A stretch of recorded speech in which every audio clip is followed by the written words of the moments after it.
So Josh, tell us one of your favorite stories of the day center in like 90 seconds.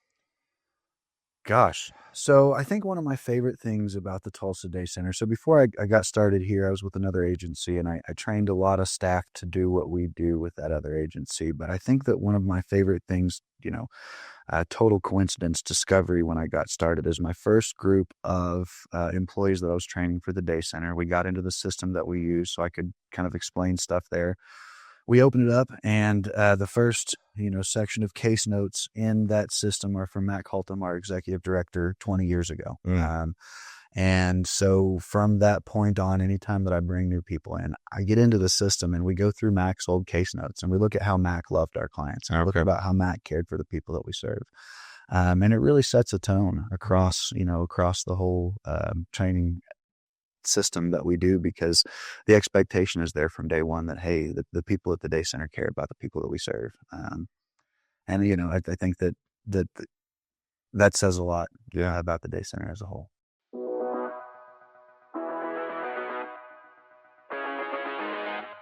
So this week, my guest is Josh Sanders. Now, Josh is with the Day Center for the Homeless here in Tulsa, and he's going to talk about, and especially right now in Tulsa, there's a lot of conversations about what's going on with our unhoused population. How do people become homeless? What their process is like, and then what are the services in our community, and why is there such a need in our community? Now, we've had some of these conversations before, and I encourage you to go back and listen to some of those conversations that we had. But I really appreciate Josh's insight as to what is going on in our community, and not just his insight. He has a unique perspective. Not only did he serve in law enforcement, but he's got his own story from when he was in high school and his experience growing up that helped to change his life, and how his transformation and the little things that people did in his life have made a big difference in his calling and in his service to our community.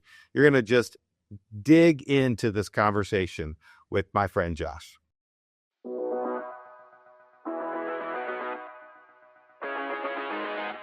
Well, I do think, I mean, we've interacted a few times here over the past month. And so I've learned a lot about the Day Center, but I think that probably most people, they have a vague awareness of the Day Center. But even the name, the Day Center, is kind of a misnomer. It's a historic name, but it's not, but there's a lot more that you all do. So kind of run down some of the major, what would you say, like, yeah, let's kind of run through the major programs that you all have there.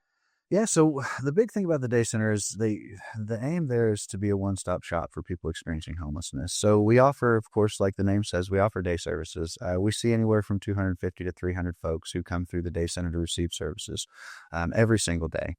And then beyond that, we're also a night shelter for folks. So any night at the day center, we have between 85 and 100 people who call the day center home. Not only that, but we have pets at the day center too. So we welcome them. We welcome their family along with them.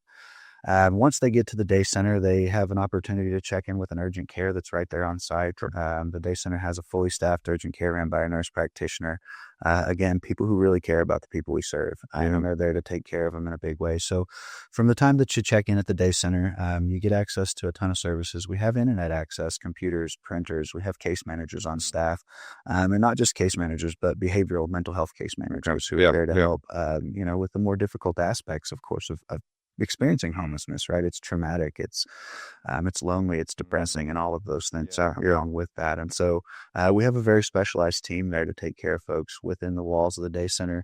And then beyond that, the day center, people can come in, they can get their food, they can get their clothing, new shoes. We just did a really cool clothing drive called the Goody Two Shoes Drive. So our wonderful Governor Stitt made a mention of the social service providers being goody two shoes. And we absolutely love that, because we certainly are.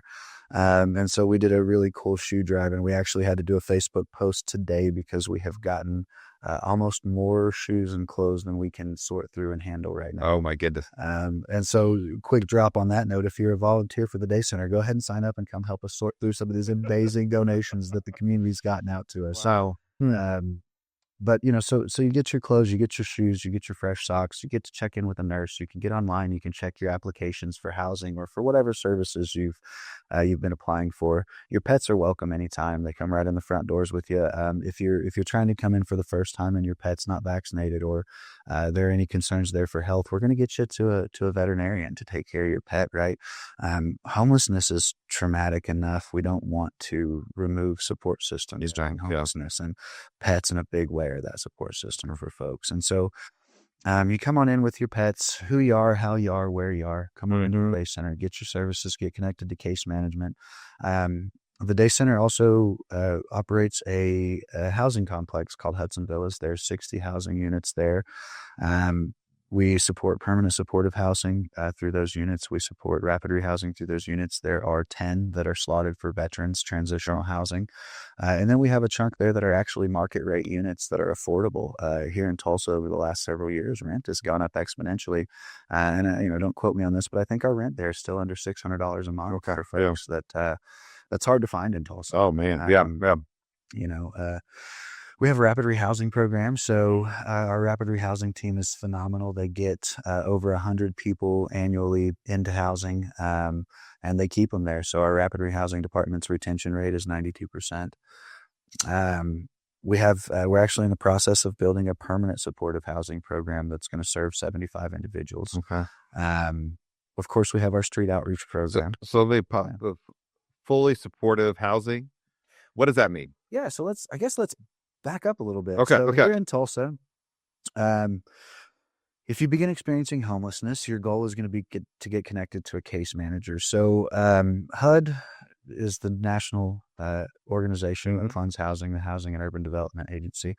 And a few years back, they came out and they said any cities that receive federal funding need to organize into what's known as a continuum of care. So that is all of the agencies who receive this federal funding coming together to make sure we're all on the same page. We're not duplicating resources, we're not duplicating services. We're filling gaps that need to be filled, right? We have a ton of providers that would all, be great at doing the same thing. There's a ton of gaps. And so the continuum was established to make sure that we're filling all of the needs across the spectrum. Another part of that was we have a much higher need than we have availability of housing and resources. So we have a lot more people in need than we can just hand these resources to. So HUD said you need to create a list that moves according to need. And so here in Tulsa, we have 2 lists. And from the point that somebody meets a case manager and outreach specialist, we're going to create a profile in a system.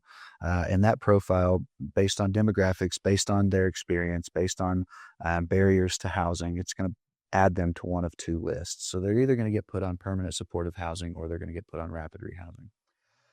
So for rapid rehousing, think of that like a leg up. Think of that somebody who just lost their job, lost their apartment, needs a boost to get back on their feet. Homelessness boils down to one thing, and that's a lack of a support system. So think of rapid rehousing as an early support system for somebody before they fall too far. So that system takes folks that have been experiencing homelessness for less than 1 year, and it offers them rental assistance and case management for up to 1 year. So somebody could, if they're in the rapid rehousing and everything works as well as it could for them, they could have rent for a year that would be paid through HUD, and then they would have a case manager who would walk with them that year and onward for a little bit, or is that kind of how that works? Okay. So if everything works the way it could or should, that really does give them a leg up in that way. Yes. Okay. Yeah. And so they'll get this rapid rehousing opportunity. And one of the big pieces of case management, in order to be successful in housing, you have to have income. You're going to need to pay bills at the time. And so, that rapid rehousing program is very tailored towards getting people back into the workforce. So a ton of resources for employment, a ton of resources for job search, things like that. And those case managers through that rapid rehousing program are very good at helping find employment, helping build resumes, things like that, as well as, connecting to counseling and things to overcome the trauma. So experiencing homelessness is traumatic. Losing your home, especially if you have a family, right? All of these things create mental stressors that don't just go away overnight. And so, you need to wrap around some mental support services there as well. So that program is our rapid rehousing. And like I said, it's tailored to folks who really just need that boost up. The other program is called permanent supportive housing. So this program is tailored to folks who have been experiencing homelessness for more than 12 months or 4 or more times in the past year. So that would be considered episodic. So maybe they, and here's another thing, if they get arrested for 90 days, that is considered a housed event because the state of Oklahoma becomes your housing. Okay. And so you're a ward of the state. So the state of Oklahoma is technically in charge of that. So if they go to jail for 90 days, they lose their chronicity for permanent supportive Okay. housing. Hmm. But they have to be experiencing homelessness for more than 1 year or 3 or more times in that year episodically. And they also have to have a co-occurring disability. So that could be a chronic disability, that could be a physical disability, Okay. that could be a mental disability or a substance use disability. Okay. And so they have to have that co-occurring disability. Permanent supportive housing is going to be wraparound services. So where that rapid rehousing might get 1 or 2 case managers, permanent supportive housing might get 3 or 4 case managers. They might get a Okay. mental health case manager. Mm. They might get a case manager that's there for their physical health. They might get a case manager that's there focused on their housing only, and whatever other services that person's going to need. But it really is intensive wraparound services. The rental assistance there covers as long as that person needs it. And so there is no 12-month expectation. A lot of times, once you've been on the street for, a year, 2 years, 3 years, we regularly work with people who've been on the streets for 20 years. Yeah.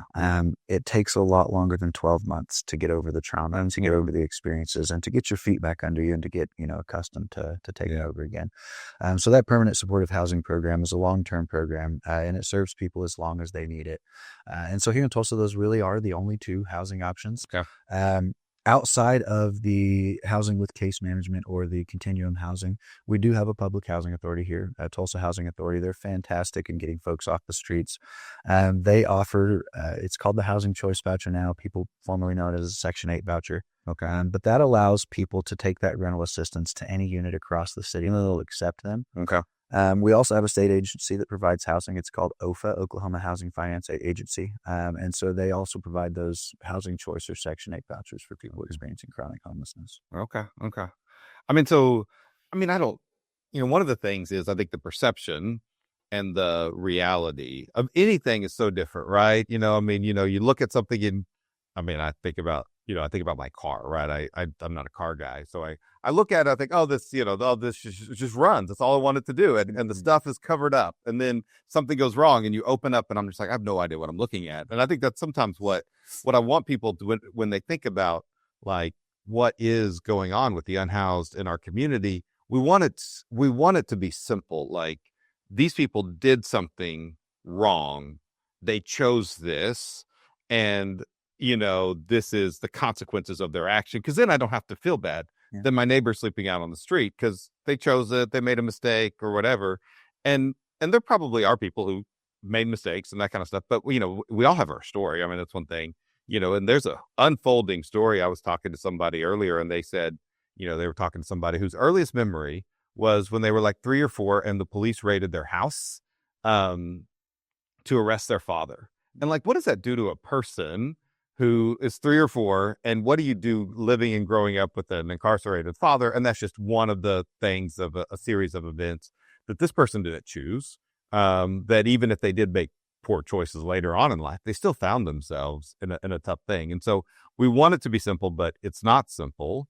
There's these mental health issues, there's physical health issues, there's just unfortunate things. You lose a job, you're getting paid minimum wage or close to minimum wage, which is not close to being able to afford a house. You can't control rent prices, all these things that happen. And then the trauma of that sets you back even further. And so we want it to be simple. It's not simple. And there's not a quick fix, for this. So, all right, let me go back. So you guys are part of this continuum of care that is there. And part of what you all do, so you said outreach and I kind of cut you off right there. So tell us about outreach. What does that look like? Because I know that's one of the things that you're in charge of, right? Yes. Yeah, so street outreach, the big goal of what we're doing is meeting people where they are. So our teams are housing focused, street outreach teams. And so our goal really is to meet people where they are and then to get them into housing from where they are. So the traditional setup is, somebody is experiencing homelessness. They have to go to a shelter. They have to go to a service provider. They have to make an appointment, sit, wait in line, get checked in with that case manager, and then go through the appointment. And they have to make that schedule and follow up and do it every week. For people whose lives are in such turmoil and chaos, as people experiencing homelessness, the idea of making it to an appointment on time is so far-fetched most of the time. So if I'm living in an encampment on the river, the expectation that I'm going to be able to have a clock or set an alarm to wake up on time is absurd. If I'm being 100% honest, there's not a real good way for people who are living unsheltered to make appointments. They have to, there's nowhere that it's legal in Tulsa to be. So um, we have roughly 500 folks here in Tulsa who are breaking the law every single night simply by existing. And so when you think about where our service providers are located, and then you start trying to think about places that somebody could hide to sleep, because if they lay down on a sidewalk or anywhere else, they're breaking the law. People have to get out of that area. People have to leave that downtown zone at night.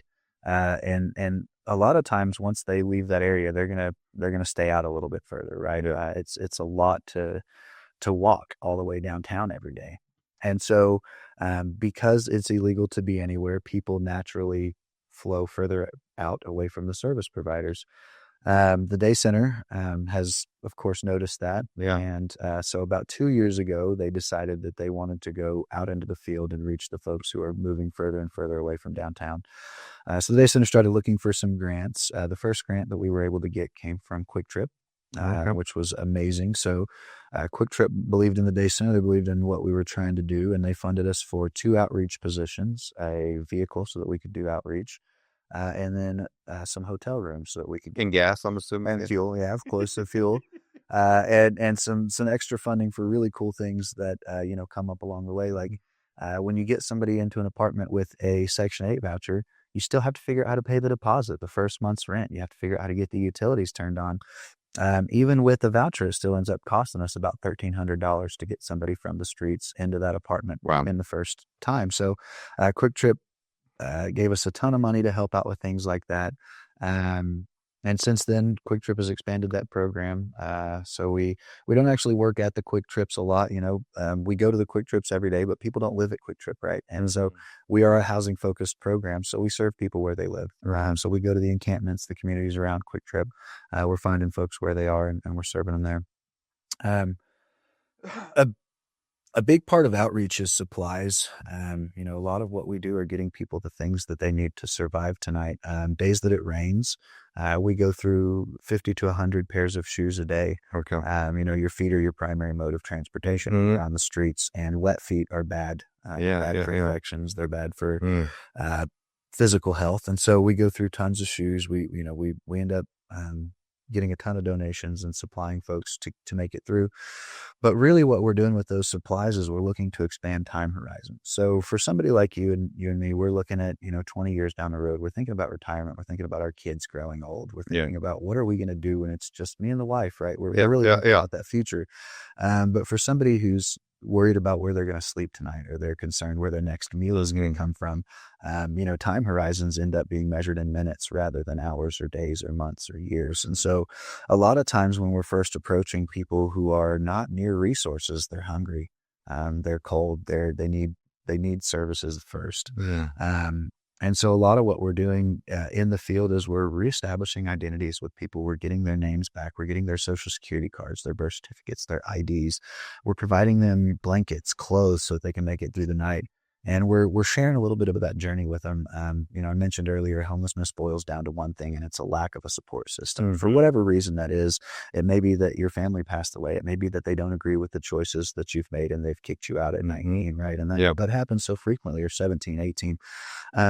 Or it might just be that you're a jerk and you're hard to get along with. But for whatever that reason is, you've lost your support system. And so that really is what I view the job of outreach, is to replace that support system, to build those time horizons so that we can think about a week, a month, a year from now. And we can start working towards housing. To do a housing application, it's 7 pages, and it takes a substantial amount of time, and we've got to go through background, and we've got to get documents in order. And for somebody who is concerned about, hey, I slept in the rain last night, I woke up hungry today, and it's a 4-hour walk for me to get downtown to get food, we're not interested in talking about housing right now. And so our outreach team is amazing at meeting people where they are. being that support system, and then helping get people to that next step. Like, okay, hey, our daily needs are met today. Our daily needs are going to be met tomorrow. I'm going to see you again the next day too. Let's think about a week from now. Yeah. Just don't think about the food tomorrow. I got you. We're Yeah. Yeah. here. We're gonna Yeah. show Yeah. up, right? Don't worry about the fact that it's going to rain tonight. Let's get to a shelter. We've got a tarp for you. Whatever that is, 3 weeks from now, we're going to have to make this appointment at a housing provider, and we're going to go have to sit in line for 3 hours. That's what I need focus to be on. And if I'm too worried about all of the other things that come along with living, I can't focus on that appointment in 3 weeks. I can't focus on, um, another thing is people are let down a lot. And so, um, that adds to the struggle for focusing. So whenever nobody can stabilize, nobody can be in one spot for a week or for 2 weeks, those housing appointments become really difficult. And so when there's a constant shuffle of people from one place to the other, it's hard for me to think 3 weeks from now, I've got a housing appointment, but I'm probably not even going to be in this same spot 3 weeks from now. Where am I going to go? What am I going to do next? Is this even really going to happen for me? Yeah. Because the last 2 times I've been in this exact spot, I got moved, I got arrested, I got whatever, and I lost my opportunity. And I can't tell you how many times that happens for people out there in the community. Our outreach teams are really good at what we do, and we lose housing opportunities every month because of people being arrested, because of people being moved and we can't relocate them, things like that. And so not only, do I have to worry about that time horizon for the things there, but am I going to actually make it? Does this person in the center of this have faith in the process enough to believe in our team and to believe in the connection that we've made, and to believe in the system well enough to say, okay, I'm going to make it to this appointment because, that's what's going to happen. Nothing's going to get in my way. And then I'm going to get this apartment. Yeah.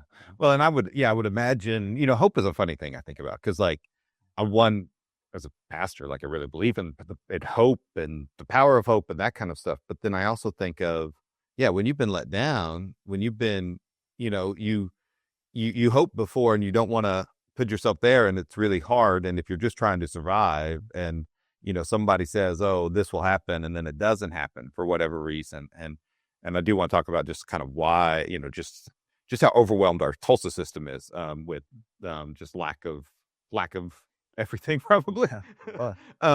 But really trying to be able to say, can I trust the process? Can I hope? And I think about just, how difficult it is to do some of these just what seemingly are basic things. Like my son just turned 16. And so it was like, okay, you're going to go get he passed his driving test. So then we had, got our driver's license, but you're there. What do I need? What do I need? Oh, I need this. I need this. I need this. And if we had all those things, okay, cool. We did, but I called ahead, I said, what do I really need? All these sort of things. And, and even like we had to transfer a title of things. And it's like, well, you need these 3 documents filled out. Oh, they have to be notarized, and I just think about it's like, I don't have the frustrating on a very, very small scale that is of relative non-importance compared to somebody having housing. And like you said, a 7-page document. What does this even mean? Do I have the documentation of all these kinds of things? And oh, by the way, I'm hungry, so I don't really care about anything else because I need to eat. Or I didn't sleep well last night because I slept out, or I'm not feeling got rained on. I don't feel safe and secure. I mean, I think about just how easy I mean, I guess we adjust as humans, but yeah, if it's raining, it's hard to sleep. Yeah. If you are worried about getting arrested, if you're worried about somebody, being exposed in a place and maybe somebody else is going to come alongside and take something, take that bag of documents that you have to have, or your medicines. That's just a scary, scary world to be in. And so your outreach team, you go, you meet them where they are, meet whatever the kind of, I think about like Maslow's hierarchy of needs, meet some of those first things. And then, okay, how do we meet those other things along the journey? And so from the time you meet somebody to when, again, in a good case scenario, think about like a good, what is the time from the time you meet somebody to they're in some level of stability, housing? What does that look like? Because I know the day center is full. So if somebody said, hey, I want to stay at the day center tonight, that's, hey, I'm sorry. So yeah, so when you meet somebody um, to when they get stability, what would a good case scenario look like? So it's going to be so dependent on the individual and the circumstances Okay. surrounding it. And, but a good case scenario. Um, and it's going to also depend on which one of those systems we're chasing for that Okay. housing. So rapid rehousing. Let's start there. So a good case scenario. Um, the eviction court is right next door to the Tulsa Day Center. So say you get that eviction notice. You don't have that support system like we talked about. You're gonna go down to the courthouse that's right across the street from the Day Center Salvation Army. You're gonna go in. You're gonna fight that eviction. Tulsa is the number 11 evictor in the nation, so we evict more people, and that's not even per capita. So they're Just about total evictions. We're number 11 in the nation. yep. Is there a city that I would be horrified to know that's below us? Well, There are so many that just name one, and it's probably below us. but yeah, okay, yeah, because I mean, you would New think, York, New York is below us. There, it's intense, and we are seeing. New York is below us per capita, by the way. I'm just funneling through that. But there are many large cities. I mean, if we're number 11 and we're what, the 47th largest city in the nation or something like that, then Yeah. yep. And there's a lot of fighting going on right now in the Capitol to change that. And the way that they're looking to change that, they're looking to add some time, right? And so evictions right now are quick, they're cheap, and they're easy for landlords. And I don't want to advocate to make it more difficult for landlords because they're providing such a valuable service Absolutely. to the folks that we serve. But there has to be a balance there of expense versus time. They did another national study that found out if you give people 2 extra weeks, they can self-resolve. Over half of the time they can self-resolve with an extra couple of weeks. And that says a lot to me about the system and Yeah. some minor things that we could do to make changes there. But yeah, so we meet these folks. So you go to your eviction court, you're evicted, you go to the day center, you're going to try to get to stay there. You're going to find out pretty quickly it's full. There aren't any options. So you're going to go back to your apartment. You're going to gather up the things that you think you need. You typically have a week to make good on your eviction, to vacate the unit and give it back to the landlord. Sometimes you get 2 weeks. But you're going to gather up what you can. You're going to tap your whole support system. You're going to find, where can I go? What can I do? Oftentimes we're drawing blanks, especially right now. Nobody has the capacity to add extra folks into their household. The electricity costs are so high. The food costs are so high. So you're going to try to find somewhere near where you live. You might still have a car, right? And so you're probably going to try to bump down in your car for a while.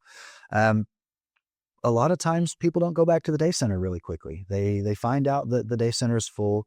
Our case managers, we have a team of 5 case managers who serve 350 folks. So you got to wait for that appointment. It's difficult to even get on the list for case management right now. Yeah. So you're going to go back out and you're going to try to find somewhere to stash out in your car. Unfortunately, here in Tulsa, we have no safe parking location. So it's illegal to park your car and sleep in it everywhere here in Tulsa. A lot of times what's going to happen is Are there cities where there are safe parking locations where people can do that? yeah, so a lot of cities have started doing that. So, with the cost of rent lately, people who are homeless living in their vehicles is one of the most fastest growing populations of people experiencing homelessness right now. And that's just because the cost of living is so high. And now is that considered? Because I know like HUD considers again, homelessness or unhoused. Is sleeping in your car considered that? Yes. Couch surfing is not. Couch surfing is not. So couch surfing, so if you're a juvenile, couch surfing is considered. So there are 2 definitions that we work under for homelessness here in Tulsa. So there's the McKinney-Vento definition, and McKinney-Vento really focuses on people 24, school-age youth, 24 and under, families. And so if you are 24 or under, or a family with children 24 or under, you fall under the McKinney-Vento definition. And so that is somebody who lacks a regular, fixed nighttime residence. And so that would include somebody who is in and out of hotels. That would include somebody who's doubled up or couch surfing. HUD's definition is someone who is living in a place not meant for human habitation. So cars are included in that. Hotels not, couch surfing not, doubled up not. Okay. And so for single adults or family, couples that are adults over 24, we're working under a definition that would include vehicles. Okay. Sorry I distracted us, but I think it is, again, as we think about, I've told, like, I've got 2 boys, one's a sophomore and one's in 8th grade. And it's like, you have friends who don't sleep, who you come to school and they're not sleeping in a regular regular residents like you are. I mean, you won't know it, but there are people that are in your classes that are right now, they are not having the same experience you're having. I was one of those kids myself. And that's I'll come back to that. But I think that's so I mean, I just want us to open our eyes, right? People that work with. So, and then one of the things, and I want to kind of get back to your story, because a lot of times these people. So again, somebody, let me kind of take us back to where we were. So they got evicted. They had a couple of weeks or two. They gathered up all their stuff. They're living in their car. They're still going to work most of the time, right? Because the number of people who are unhoused who have a job, what is that percentage? So actually in Tulsa, we dropped a huge percent this year. We went from 23% to 17%. Okay. Nationally, that number is over 40% Okay. of people who are experiencing homelessness are employed. The reason that the numbers are so low here in Tulsa is because there is zero stability. There's no way to get stability. And so the only people who are even able to consider jobs are people who stay in shelters. And we have a lot of people who are unsheltered who can't even consider a job because there is no stability in that. Okay. But yeah, here in Tulsa, it's about 17% of the folks that are experiencing homelessness have jobs. And as people experiencing homelessness longer and longer, that number dwindles. And so when you look at people who are in that rapid rehousing level range, that's where most of those folks with employment come from. And then you see people who are out for a year or longer, and that employment rate drops off substantially. Okay. Okay. So anyways, so they're living in their car, or moving around, that kind of stuff. So then kind of what are their next? Yeah, so there's no safe place to do that. A lot of times what we see is people over the next few months, they lose their car. So they were already struggling to get by. They were already barely getting the rent, things like that. And something happens, something happens to their car. They end up losing their car for whatever reason. It gets towed a lot. We see that a ton. Whenever people have all their belongings shoved into their car, they have to pull things out of their car to get to what they need to, and it causes a scene, and people start seeing it and complaining. And that happens pretty frequently. And so often within the first year, people lose that car. And so what you end up with is somebody who's now in even worse of a condition. They have no way to get back and forth to work. They've typically lost the job by that point because everything becomes exponentially more difficult when you have no stability, and we prevent stability even for folks who live in vehicles. So hopefully at some point you're going to get connected to a case manager, a street outreach specialist. You're going to probably be living in an encampment because chances are shelter space hasn't opened up in that time that you've been living in your car. People who are living in their car, they're not checking in at the day center. They're not checking in at these service providers as regularly. So we see that rapid rehousing range extended quite a bit from that rapid rehousing list. So that list of folks, once they meet their case manager, they get their profile added into the system. That list is over 1,400 people that are waiting for rapid rehousing. So in Tulsa, 1,400 people right now on a list of rapid rehousing, and that could take. I mean, how many did you all house? Over 100? On a good month, the continuum pulls 10 to 15 rapid rehousing matches. And so 10 to 15 people off that list get housed per month through that rapid rehousing program. So that list is just going to grow.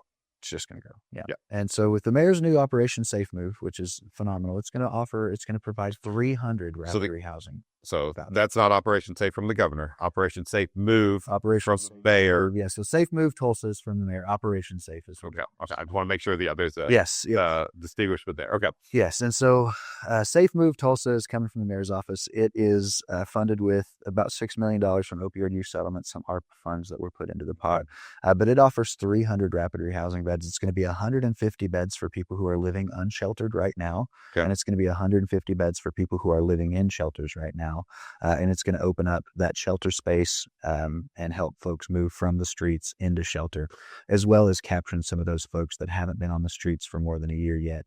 And that's one of the big struggles is the system moves too slowly. And so the people who we could have captured early on with this rapid rehousing and got back on their feet, they're stuck out for a year. They're getting further. They're furthering that gap in employment. They're furthering that trauma, that depression, all of those things that we now have to overcome to just, get back on our feet and get back into that daily swing of things. And so, you're living in your car, but chances are you're not going to get that match for a year or longer for rapid rehousing. And so a lot of our folks transition off that rapid rehousing list, and we see them pop up onto our permanent supportive housing list. Do you, like if I was to meet you in month 3 and then okay, I'm just on the wait list. And then I transition into month 12. Am I still on the rapid rehousing, or do I automatically, because my time is more than a year, Yeah. I'm no longer eligible for rapid rehousing? Yeah, you're no longer eligible for rapid. And so then you would get transferred automatically from that rapid list to that permanent supportive housing list. And so now you're waiting on this permanent supportive housing list. That list moves equally as slow. We got about a little over 1,000 people on that permanent supportive housing list waiting on housing here in Tulsa. And so we see the timeline just grow and grow and grow for these folks. And as the timeline grows, the trauma grows, the mental and physical health, right? So there was a study put out by National Institute for Homelessness Health, I believe, in 2022, something like that. But it found that people who are experiencing homelessness for a year or more die on average 10 years sooner than people who haven't experienced homelessness like that. There's a fantastic book called The Body Keeps the Score, and it's about how trauma is stored in your bones and in your body, and it's real, and it's generational. You know, you touched earlier about the story from a friend who their earliest childhood memory is somebody kicking in the door. The number of people whose earliest childhood memories are cooking on campfires and encampments around Tulsa is alarming. The number of people who are second generation homeless and third generation homeless is staggering. I had no idea coming into this that there were so many people who generationally, that's how they survived. And it may not have been, you know, the whole 18 years that they were growing up, but 4, 5, 6 years of their upbringing, they experienced homelessness, and that's substantial and it's traumatic. And it definitely shapes the way that we view success in the future and the way that we view our ability to achieve success in the future. One of the things that I hear all the time is, you know, I was talking to this guy and he said he just wants to be homeless.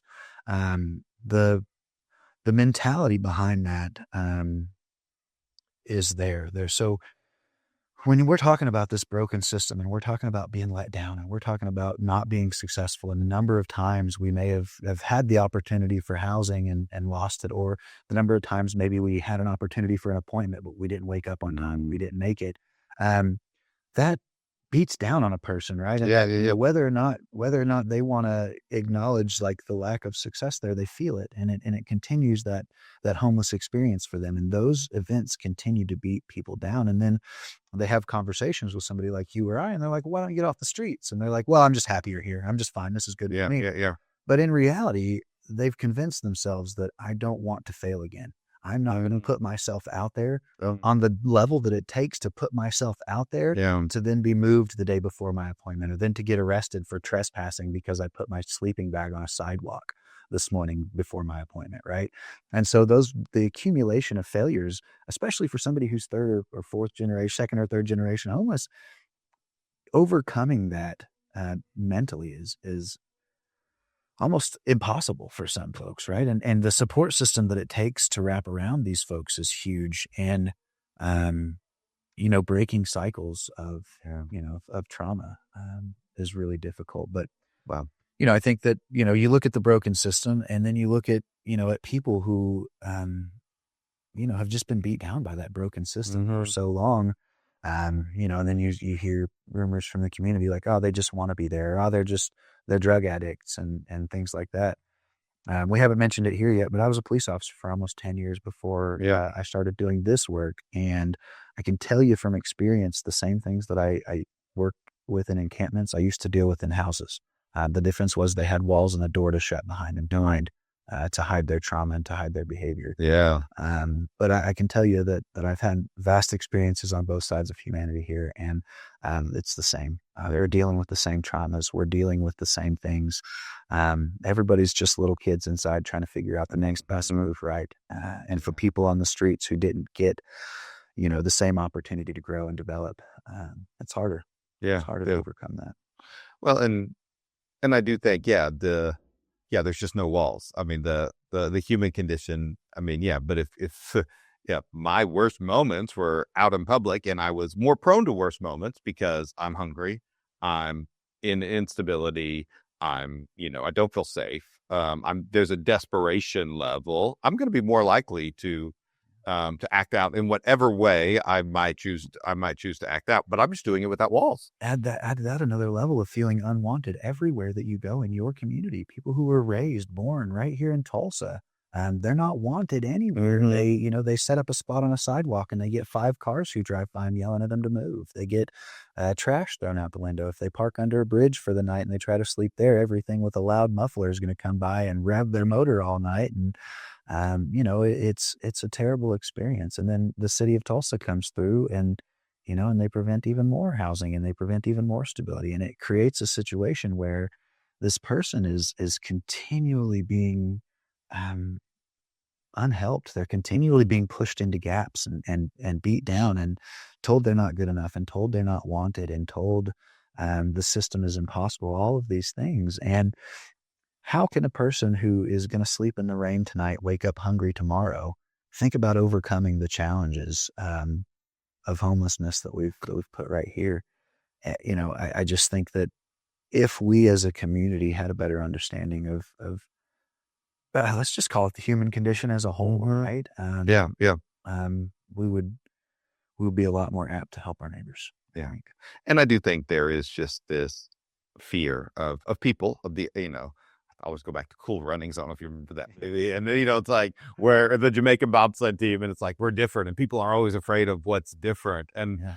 and I think yeah, we see that. Oh, there's this fear that we have, and just fear a lot of times in our world today, which is that of whoever we may consider the other, but especially yeah, our unhoused neighbors and friends. And as you mentioned, Tulsans. And so I don't remember the exact statistic, but like 70-ish% of people Eight, who are 80% of 83. people. So 4 out of the 5 people that you would see as you drive by, they are Tulsans. And then I know that some of those folks, I mean, there's not services at a Jinx or a Wasso, or I mean, just that Tulsa regional area, that if you have the situation where you lost your job and you got evicted from your apartment, you know, it's hard to stay in a Wasso because there's not a day center in a Wasso. You're going to end up, you're going to hitch a bus or walk or whatever you need to do to get to where there's food or there's potential to have those sort of things. So these are local people, our neighbors who are there.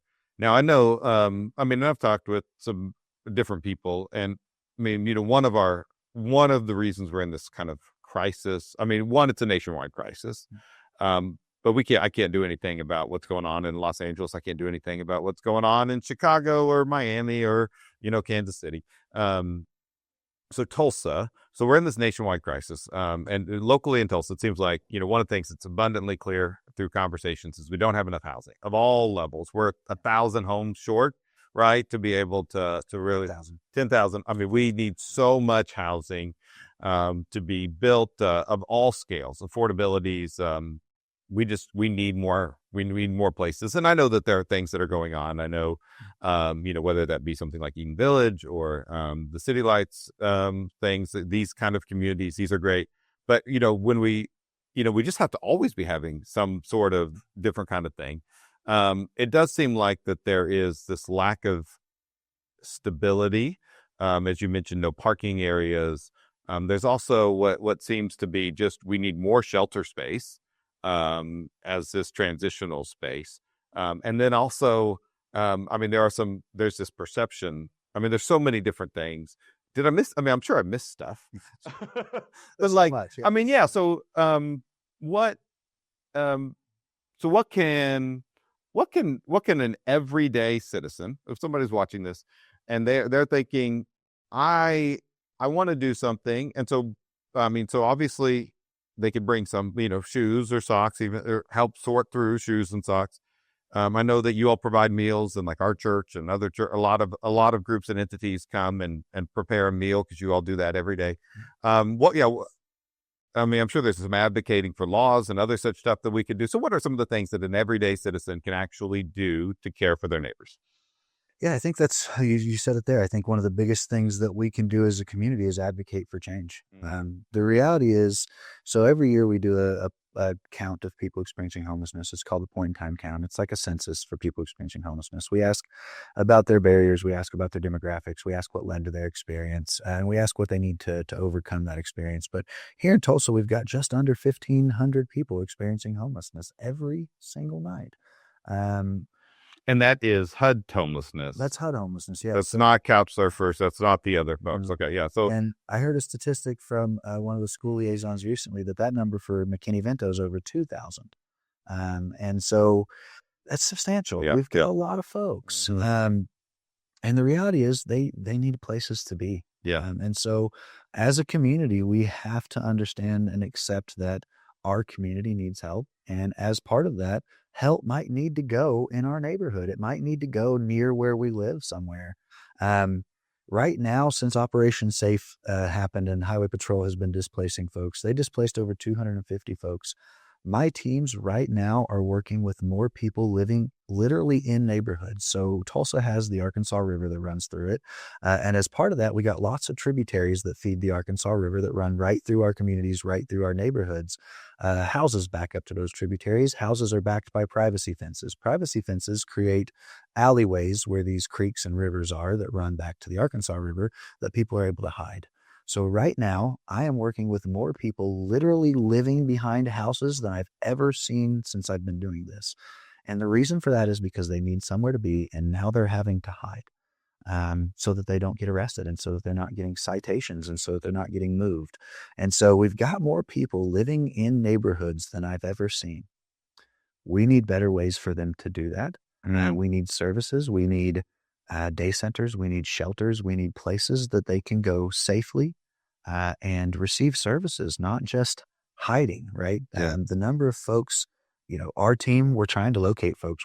We're out finding people every day. And in the past 2 weeks, I have walked into more encampments myself and been told, get out of here, because if you find us, they're going to find us. And if they find us, we have to move again. So people are literally hiding from service providers because they're tired of losing their lives and having to get uprooted and moved somewhere else. And so what that means is that people are hiding in our communities. I live at 131st and Memorial. I have 2 encampments near my house right now, within a couple of miles. That didn't happen 5 years ago. Yeah, I live about half a mile from here, and there's a gas station nearby, and I, yeah, and I just not every night, but I know right near there. There are people there most nights, and what do they need, and it's right it's throughout our entire community. It's everywhere. Yeah, yep. And so when we have opportunities like the merchant, Paul Schmidt, Pastor Schmidt, just tried to open a facility on Admiral at 73rd and Admiral. The community came out and forced to oppose that. Business owners that were near to the facility they were trying to open came out and they said some really nasty things about the people experiencing homelessness. And things that aren't true. They're not reality. They're stigmas, they're fears. And it didn't change the number of people who still live in that community. It didn't change. So the number of people who live right there where that facility was going to go is greater than the number of people who would have used that facility. The only thing we've changed now is we've refused to offer the people who are already living there services. And so that's the biggest thing we need to do as a community, is to accept that this is our community, that the people who are forced into these encampments, they are our neighbors, whether it's a neighbor in a house with a shingle roof or whether it's a neighbor in a house with a tarp roof. They are our neighbors. They are from here and they're going to be here. Part of Operation Safe, Governor Stitt said that if we put enough pressure on people, maybe they'll go to LA or somewhere else and they'll get out of Tulsa. That's not going to happen. They are from here. They have been from here. And they're going to stay here. People aren't being forced out of Tulsa. They're not miraculously able to afford to go move to another city because they're being cited and arrested by our governor. The reality is they're Tulsans. They're from here. They're going to be here. And we have to, as a community, accept that and say, hey, sometimes there are going to be people who need help. And as a community, we want to be the type of city and the type of community that is here for those folks that sometimes need our help. And that looks like having some facilities in our communities. But I promise you, having case managers and having people there who care about the people is going to make it a substantially better situation for your community. There's a lot of fear around mental illness. And I can tell you that if I had to live outside for a year, I would also be experiencing mental illness on many levels. It's not just it's not a linear thing, right? It's not people are addicts, and then they become Mhm. mentally ill, and then they become homeless. It's not that way. Like I said, so many people get to shut their door every night and do their drugs, Yeah, yeah. and have their outbursts in their home, and all the things that come along with substance use. Um, but they have better support systems, or they have support systems. Well, and I even think, I did this Sarah Grounds with City Lights, and she Mm. talked about like they did. I don't remember what it was called, but they lived on the streets for like 7 days, Yes, or I can't, good and just stuff. and I mean, and just even as she was sharing some of those experiences, and stepping into trying to just go to the bathroom, and being Yes. for like had those sort of things that just even if in 7 days I'm going to sleep in a thing, that's still like I could feel when she talked about that story that it was an emotional, like, she had compassion for her neighbors, but it also affected her and impacted her. And so, yeah, to think about, yeah, if any of us were forced to live on the street for 7 days, a month, a year, whatever, just that impact that would Yeah. be. And then, I've just come to realize that a lot of addictive behavior, a lot of acting out, whether it be with drugs or, I mean, again, a host of things, is really just the best way we have to cope with the pain that we have inside. And if I feel low all the time and I can get a high, well, even though that's not what I want, like it's better than feeling like this. If I get 5 good minutes, then that's 5 good minutes, and it's just awful. Again, what do you think about that time horizon? So, Yeah. all right, I'm going to kind of transition us into, because I'm a little bit curious about. And now, I mean, you mentioned you were a police officer. You give us these little snippets of your story. So, you were a police officer for 10 years, but then you said something I didn't know, which was that part of your own story is housing instability. Mm. So, if you don't mind, would you take me back to what like for you as a kid, when and how did you experience that? Again, I don't want you to reveal anything you don't feel No. comfortable talking about, but Yeah. So, the end of my junior year in high school, I I struggled with, my parents were separated. I struggled with the abusive household and ended up in Arkansas living with my mom most of my life. The end of my junior year, my mom came to me and said, "Hey, I'm going to become a trucker." We always struggled. My mom, she did the best she could. She made miracles happen all the time. mm, But she always struggled to keep a job and to keep us floating. But the end of my junior year, she lost her job with the post office and said, "I've decided I'm going to be a trucker. The rent's paid up for 2 months, and then you're on your own." And so she wanted me to go back with my dad here in Oklahoma, but I just wasn't ready to go, back into that situation. So I chose to do it on my own. So the rent was paid up for 2 months, and man, we had a really good 2 months. Us high school kids in our apartment. Then the reality is that eviction notice hit the door, and we had to figure it out. So I left that place. I packed everything into my Ford Taurus, and I slept in my car for a little while. And I was 17. I didn't want anybody to know. I was really embarrassed about it. And so I didn't let any of my friends know, any of that kind of stuff. I couch surfed a little bit, but eventually ended up finding an abandoned house that I stayed in it got cold on me. And so I found an abandoned house that I stayed in for the winter. And ended up another one of my friends, he had just turned 18, and his mom and dad got a job in Michigan, and they did basically the same thing my parents did. So, I stayed in this abandoned house for a little while. Food was crazy. I ended up finding a soup kitchen in Fort Smith, and I would go to the soup kitchen, and I couldn't cook anything. I had holes in the floor. I didn't even have a floor in this house in most places. And so they ended up the CC's Pizza there in Fort Smith gave up trash bags of CC's Pizza every night. And so I would go to the soup kitchen and get my trash bag full of CC's Pizza. And I lived on CC's Pizza in a backpack in an abandoned house for, 3 or 4 months. and you're going to school, Yeah, going to school every day. pretending life is normal Yeah, nobody knew. Nobody as a knew. senior in high school. Okay. And so they pulled me in, or my counselor and my principal pulled me in a few months before my senior year ended and said, "Hey, you've missed too many days of school. You're not going to graduate. Let's talk about what you're going to do next." And I said, "Thanks for the info." And I just kept showing up for school, and I walked and I got a diploma and everything. Like I said, they really took care of me. Yeah, Didn't have yeah, to, yeah. I broke my ankle in football my senior year, and I had a cop show up at my house, my abandoned house. He said, "Hey, I need to make sure you make it to this surgery tomorrow. Come stay at my house." And I said, "Nice try, cop. I'm gonna sleep in my abandoned house tonight." And he ended up staying with me for a long time, convinced me to come to his house. His wife made me dinner. It was a really great experience.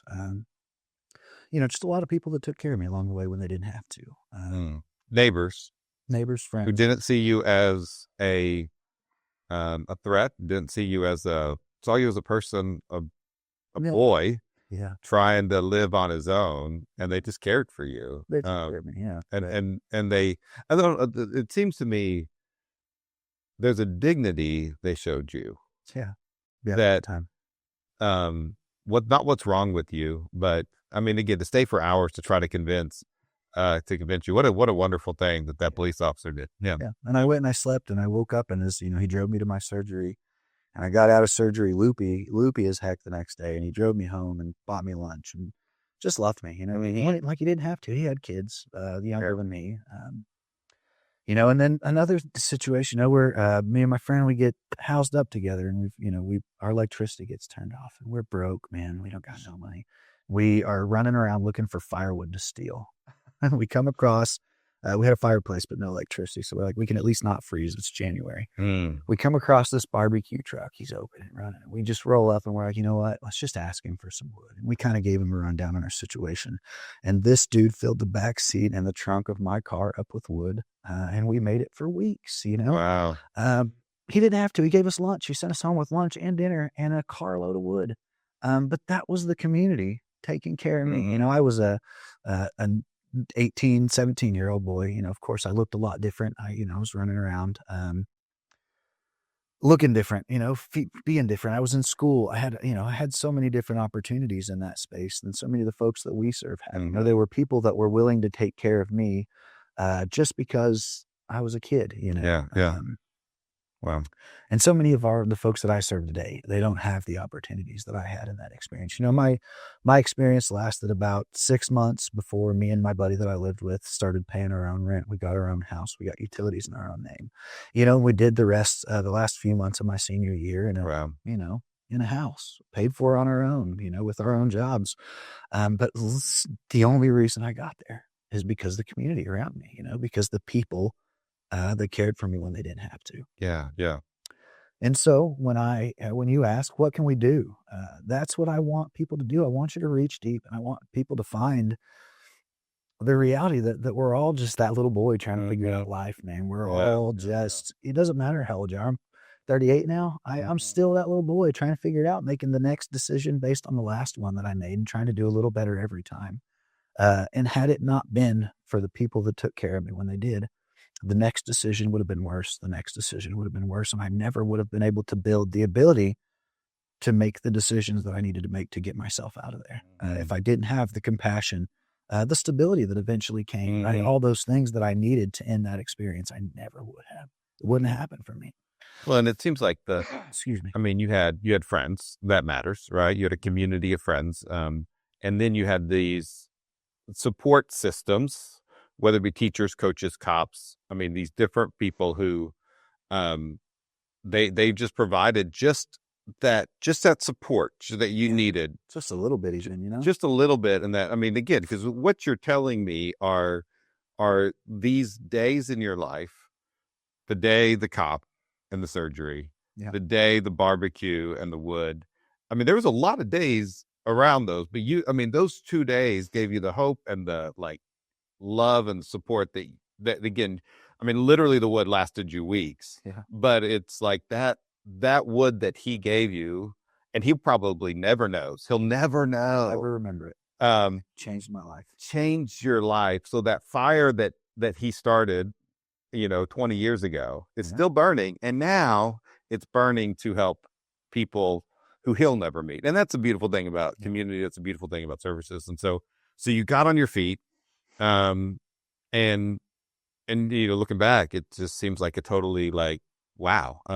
You were loved when you didn't, and supported in beautiful ways. I was just some kid living in an abandoned house getting drunk every night. I was, that was me. I was, running around with my friends smoking weed. I was trying to cope with the trauma of not even having somebody there for me. Now that was really tough as a, and I didn't want people to know. So I had one friend that knew, and he was who I was couch surfing with a lot. And I just got to see him last week, some of those connections Right. last lifetime. But, that was hard. And the stigma that came along with it. I was a 17-year-old kid afraid to tell people because I didn't want them to treat me differently, Yeah. Yeah. Yeah. and the reality for someone out there on the streets is that for them too. It's not because I'm an adult now it would be different, right? I'm still that little boy, and so are they. So is everybody that we're Yeah. talking Yeah. about. We're just uh, trying to do the next thing a little better than the last thing. Yeah. Yeah. If Yeah. if you never had the opportunity on the last thing, it's really hard to do the next thing. Amen. Amen. Wow. Wow. So so then, I mean, I just kind of, after got a job, I mean, I know you went to the police. Was it straight to the police, or was there another stop along the way?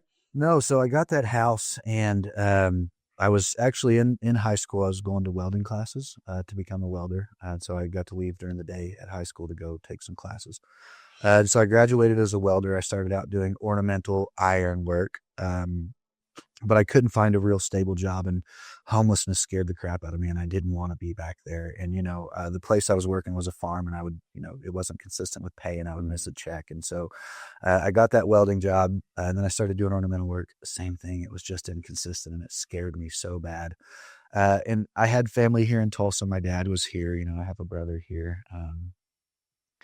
And me and a friend of mine decided he was a welder, he was doing TIG work, and we decided we were going to look for consistent jobs here in Tulsa, and we were going to find a house. So we left Fort Smith, came down to Tulsa. I started doing welding, welded for a couple years. When I was about 19, I got a job at Walmart.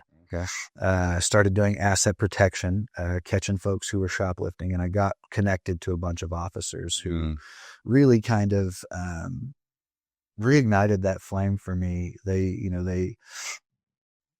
It was a different side of law enforcement again. They were my friends there. And so a couple of them, shout out to Matt, really tried to convince me to become a police officer. They were Okay. be good at this. You should do this. You have the mentality, you have, all the things. And so I decided I was going to try. I started applying at places, and some homeless kid with a background of substance use and alcohol, all those things, wasn't a top candidate. So I decided I was going to get my EMT license. While I was doing that, I started going to school, working at Walmart, and trying to be a cop. Finally, I got a call from Kiefer Police Department, and Chief Stacy White pulled me in, and I laid out my history for him. And he said, "Wow, it sounds like you've overcome a lot. Do you want an opportunity?"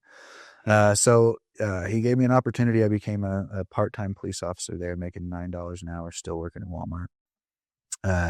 Still applying, still trying to become an EMT. I thought I wanted to go to a county, have a big area to serve. The city of Okmulgee called me, same process. I sat down at a board interview with about 8 people, including city managers, chief of police, leadership for the police department. I told my story. I talked about using drugs, using cocaine and mushrooms and all of those things in this police interview. Because I was a kid just trying to figure it out, and so I laid it all on the table. And the chief again said, "Sounds like you've overcome a lot. How about a shot?" And so I started working for Okmulgee Police Department. I did that for about 5 years. And I found myself, in 2016, a lot happened in our country.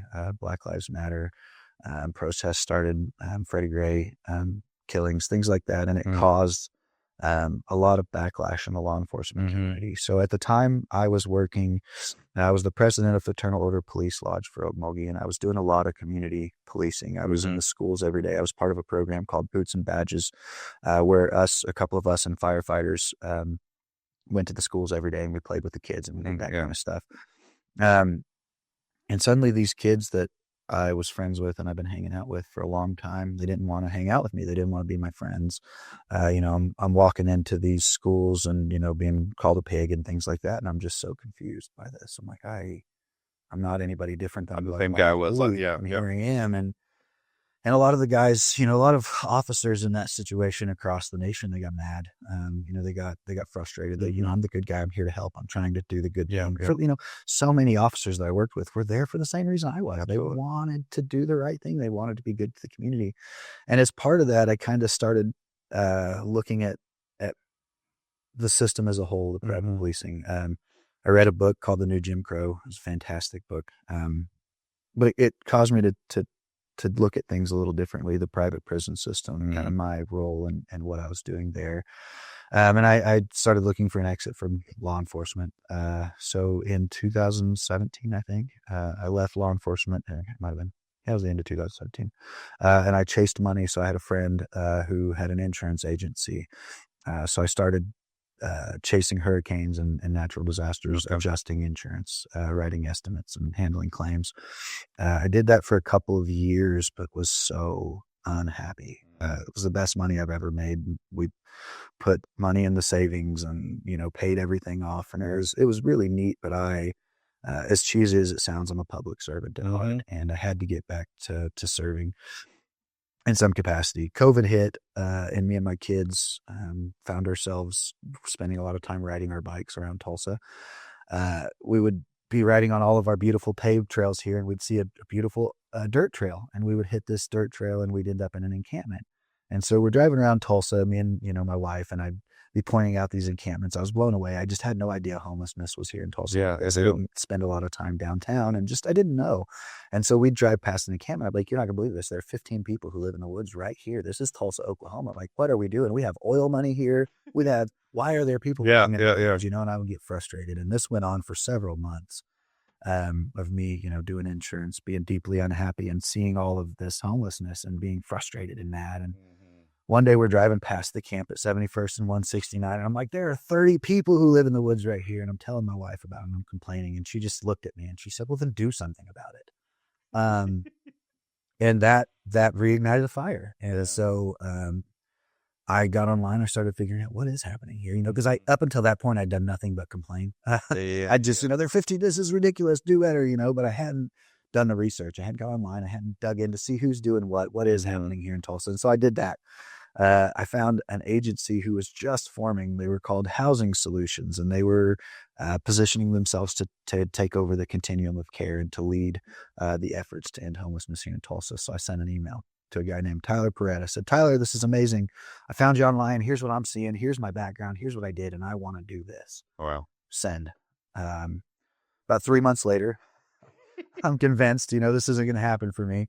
But I get a phone call, and I answer, no, this is Josh. And he says, hi, my name's Tyler Perret, and I'm starting this program here, and I got your email, and I'd love to interview you. And so I came in for an interview. Actually, it was still COVID, so the interview was online the first time.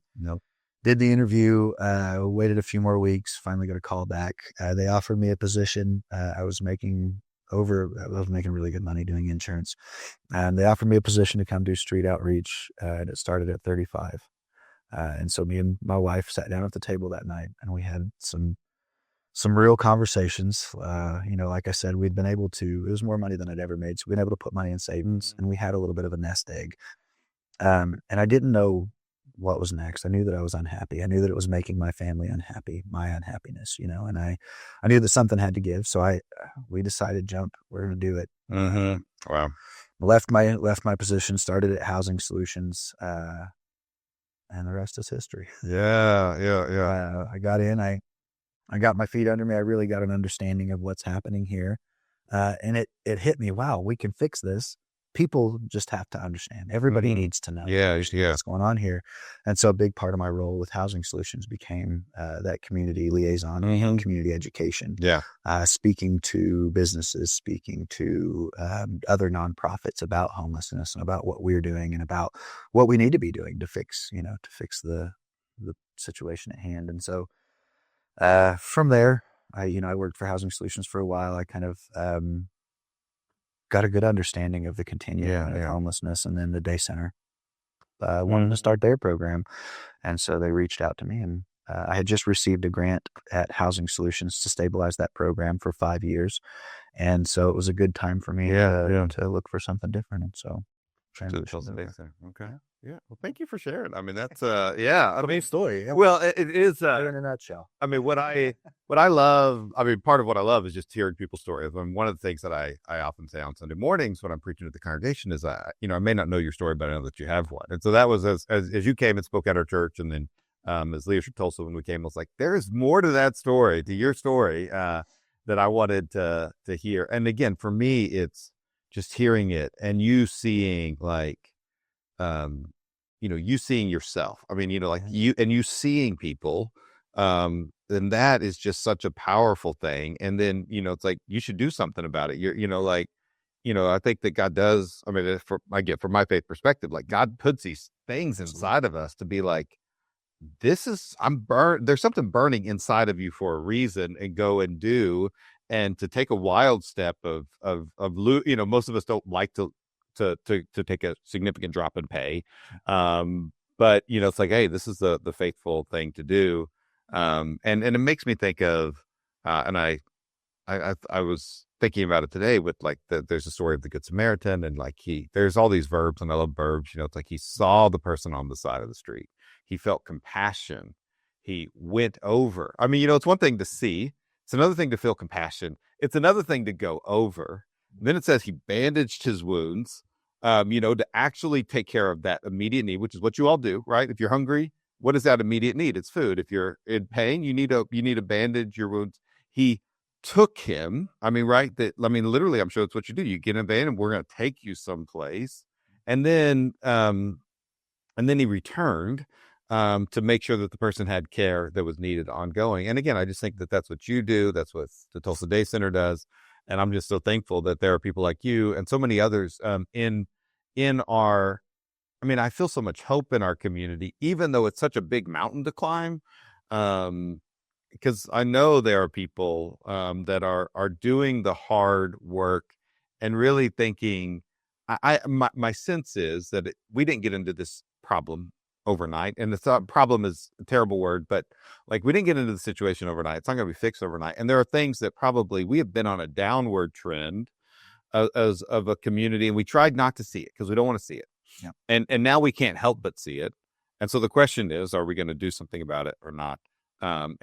And how do we collaboratively? And that's the other thing that I think is really awesome about the city of Tulsa. Yeah. And it sounds like what they're doing nationwide is, it's not like the Tulsa Day Center, we're going to do better than John 3:16 versus City Lights versus, whatever it is. It's like, no, no, no, no, no.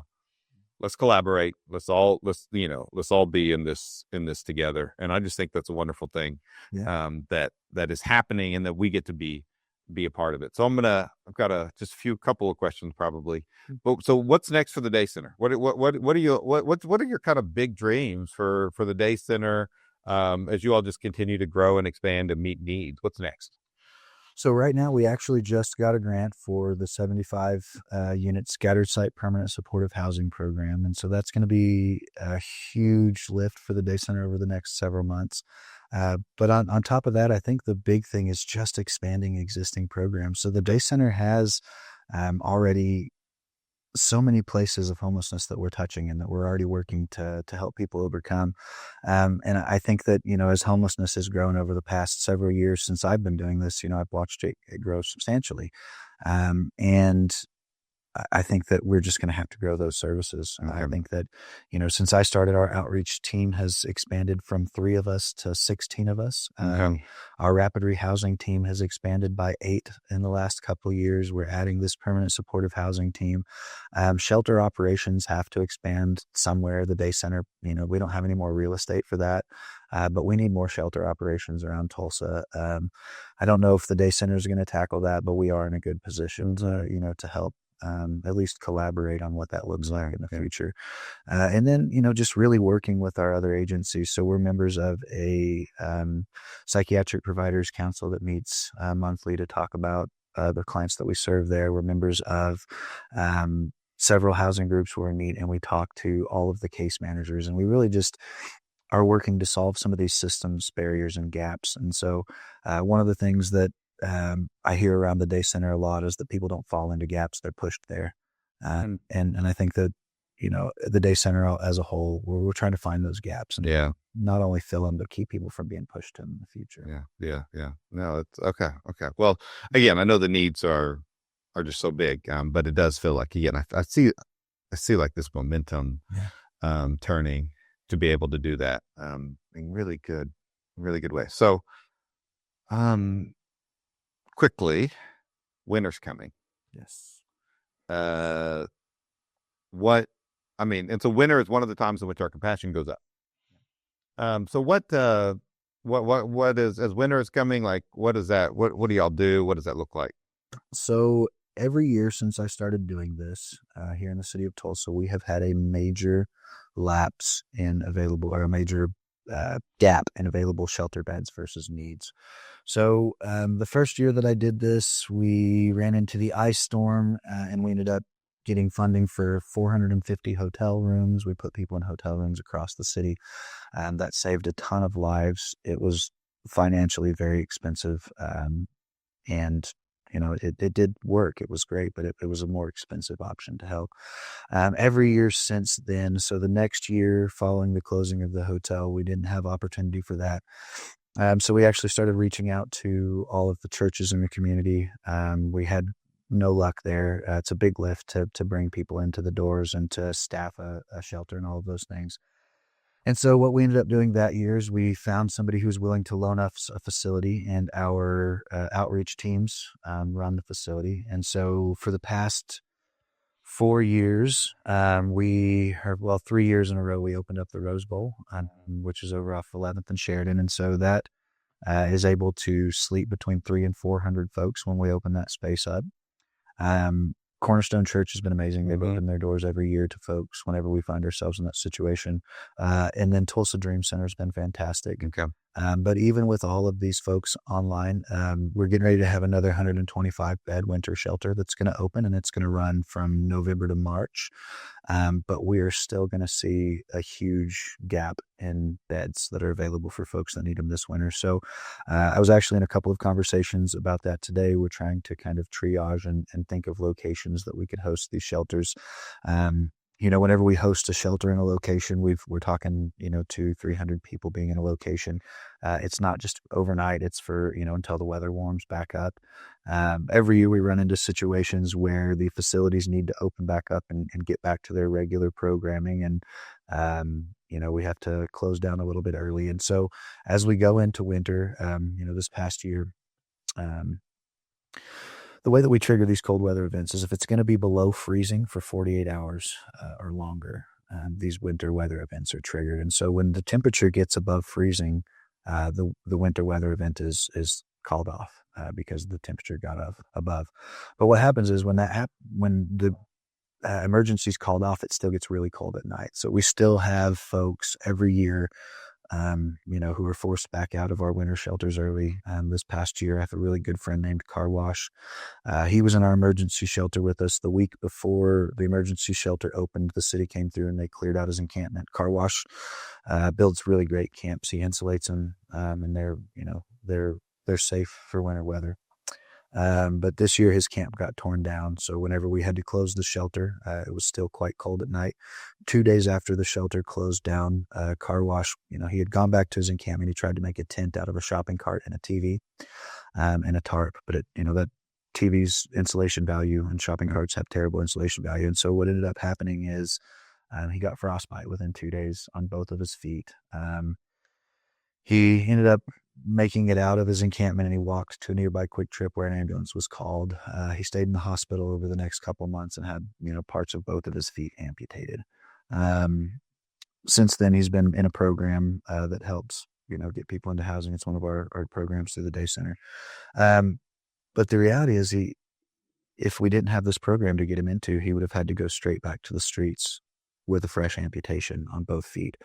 We see that every year. That's one of the most common things we see through winter. People lose toes, they lose fingers, they lose hands, because of frostbite every year. And so as we come into this winter, we're trying to prepare for that. We still don't have facilities identified. We still don't have churches that are willing to open, or facilities that we have doors for.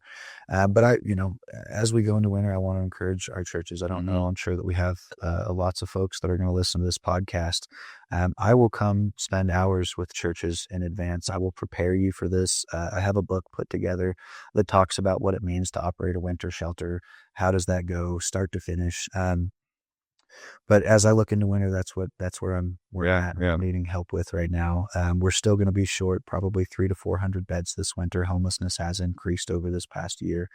Even with all the great things happening to end homelessness, It's slow processes. Building houses takes time. Once the housing is built, getting them filled takes time, getting vouchers for those units, all those things. And so very much this winter is going to be similar to last winter's. We're going to need places for folks to be. And so um, I want to encourage everybody to keep an eye on our websites, on our Facebook pages for those call outs. And keep an eye out for a phone call from me. Just about every year, I make those phone calls as it comes into this winter weather, and I'm trying to find support, whether it's a facility or whether it's volunteers to come from churches to come help us out. And one of the things I want to prepare people for if they do decide that is these are no barrier shelters. The ones that I operate are everybody gets to come, because if you don't come into a shelter, it means death outside or loss of limbs. And so, when you have 350 people in a no barrier shelter, it's a very high velocity environment. And so, churches need to be prepared for that. Yeah.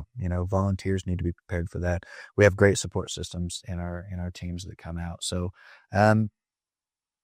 if you're a pastor, if you're a church and you're interested in helping in opening a gym, a facility, I'd love for you to give me a call.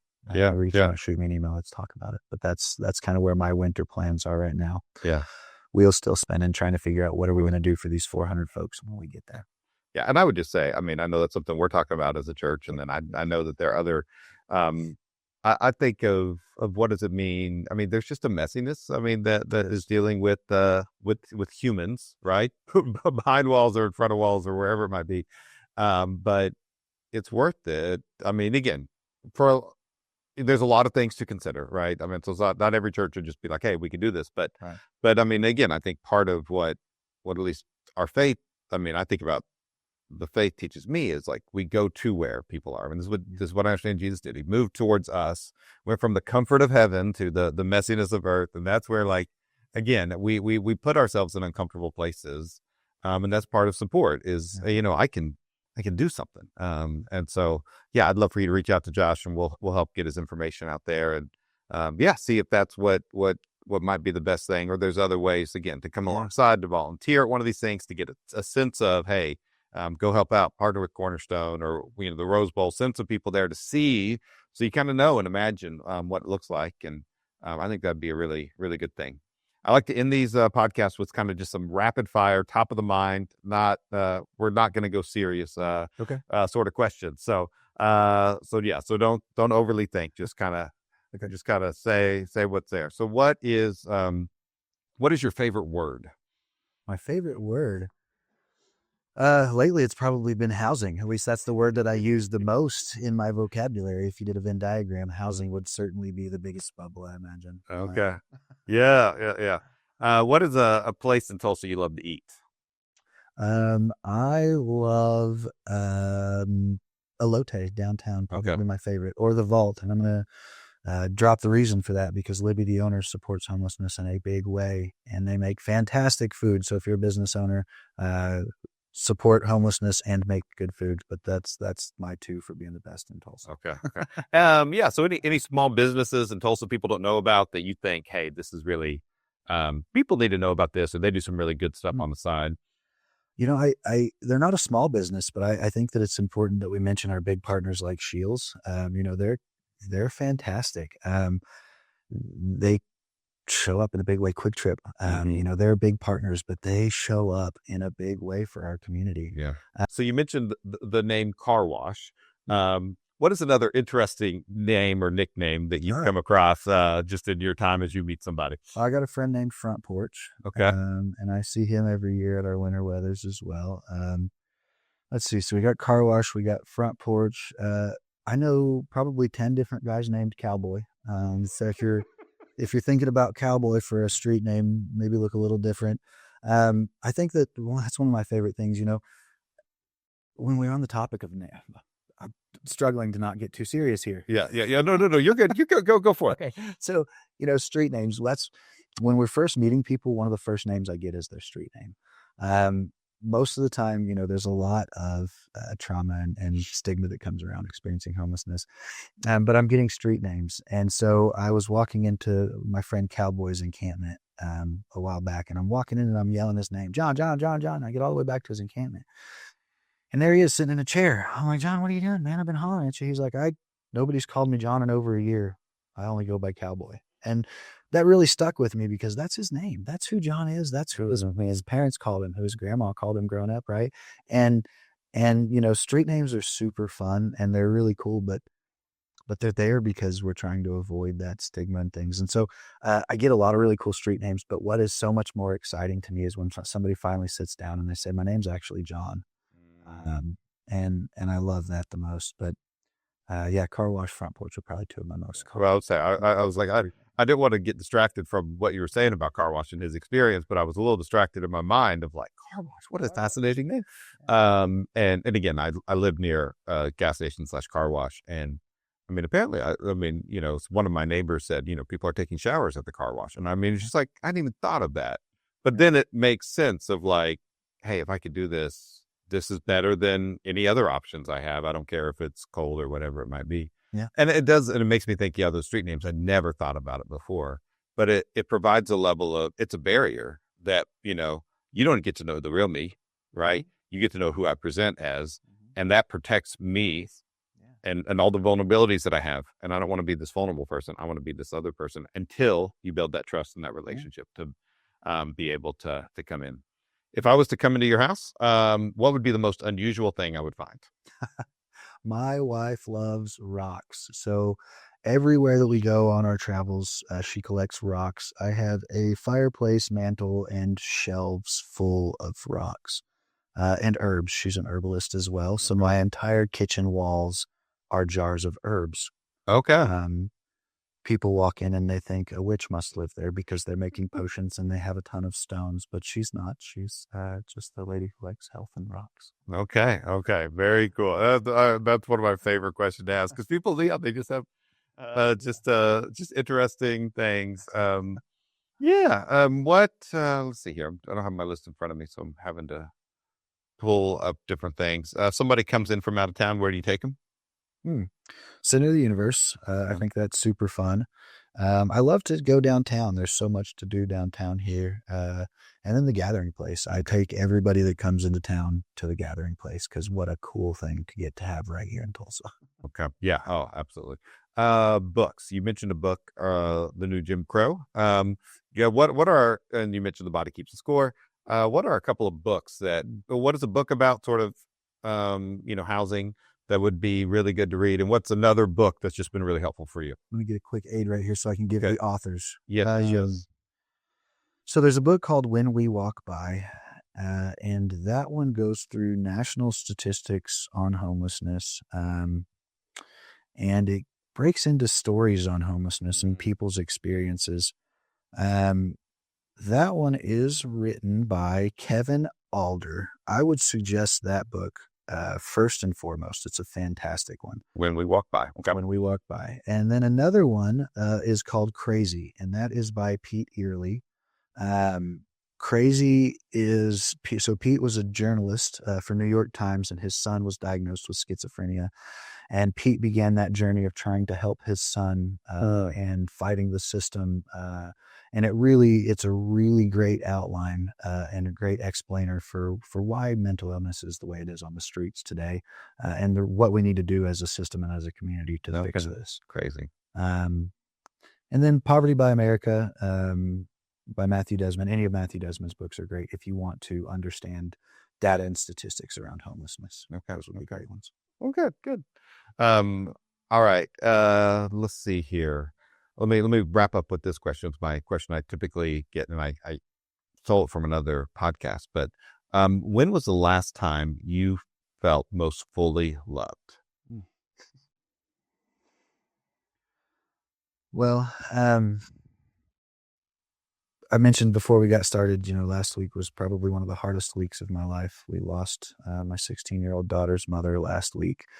But part of that, I've never felt more love in my life from the family and the friends, and all of the people who, we don't even think about love us sometimes. That reached out, that sent flowers, that sent their love, that called, that came, to the funeral to support my daughter.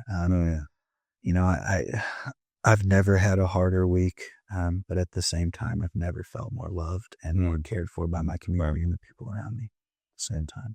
And you said many times, said it here today again, that homelessness comes down to one thing: a lack of a support system. And so um, when you feel overwhelmed by a support system and people come out of the woodwork, right? Yeah. It's like, hey, we care for you, we care for your daughter, we care for the family. What a gift that really is in the midst of those terrible times. And it makes me I think about these people who've gone through traumatic experiences, Yeah. and they're doing it alone. And there are wonderful people who are driving by them, walking by them. And I know I'm not the kind of person who wants to just give somebody money on the side of the road, and that's not what we're talking about doing here. But what is it that we can do that loves our neighbors and loves them well? And so thank you for just reminding us of that. So yeah, Josh, thank you so much. It's been a pleasure. Yeah, it's been awesome. Thank you for having me. Absolutely. I'm so thankful for Josh. I'm so thankful for all of our community agencies that are making a difference. And especially as we come into the season, as I'm recording this, we're right about the time that some of the SNAP benefits look like they might end because of the government shutdown. And I'm going to encourage you, just how is God calling you, or what can you do to make a difference in our community? There's a variety of places that you can contribute and make a difference. A day center is one of those, but there's a lot of places. So just see how you can be a good neighbor as we love our neighbors here together on the Tulsa Neighbor Podcast.